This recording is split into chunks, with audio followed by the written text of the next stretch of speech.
Matapos italaga ni Pangulong Ferdinand R. Marcos Jr. si dating Bases Conversion and Development Authority o BCDA Chief Vince Dizon bilang bagong Transport Secretary.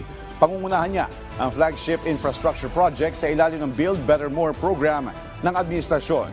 Ang detalye sa Balitang Pambansa ni Kenneth Pasyente ng PTV Manila.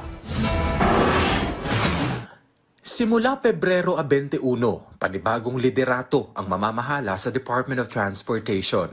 Itinalaga na kasi ni Pangulong Ferdinand R. Marcos Jr. si dating Bases Conversion and Development Authority o BCDA Chief Vince Dizon bilang bagong Transport Secretary.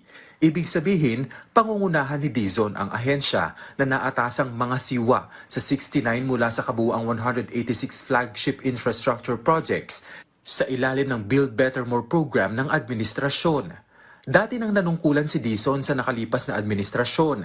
Napili siya noon bilang Presidential Advisor for Flagship Programs and Projects.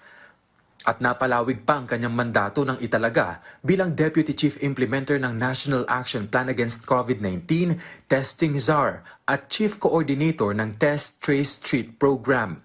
Pero bukod sa paninilbihan sa pamahalaan, nagkaroon din ng papel si Dizon sa pribadong sektor, kabilang na ang pagiging Chief Regulatory Officer ng Prime Infra na pagmamayari ng business tycoon na si Enrique Razon. Una nang sinabi ng Presidential Communications Office na may malawak na karanasan si Dizon sa government service na aabot sa 26 na taon sa parehong sangay ng lehislatura at ehekutibo ng pamahalaan. Ngayong bago na ang kalihim ng DOTR, tanong ng marami, mayroon nga bang balasahan sa mga gabinete ng Pangulo? Ang bagay na yan, pinabulaanan ni Executive Secretary Lucas Bersamin. Sa isang ambush interview, nilinaw ng kalihim na wala siyang ideya sa mga espekulasyon na may namumuo umanong reorganization sa gabinete ng Pangulo. Well, I do not know yet kung how true they are or if there is any basis, but usually speculations are always there. Hindi naman namin pwedeng sabihin sa inyo until na nangyari na yan because we do not have compelling reasons, but speculations are rife, so we just cannot dignify speculations. Tanging rason lamang anya sa pagpapalit ng liderato ng DOTR ay ang health concern ni outgoing Transport Secretary Jaime Bautista. Lalo't una raw na inaalala ng Pangulo ang kalusugan ng kanyang gabinete. The President was always solicitous of the health of his cabinet members. So when the President and Secretary Bautista talked about it, it became clear to the President that Secretary Bautista may really need to take a rest from official duties. Secretary Bautista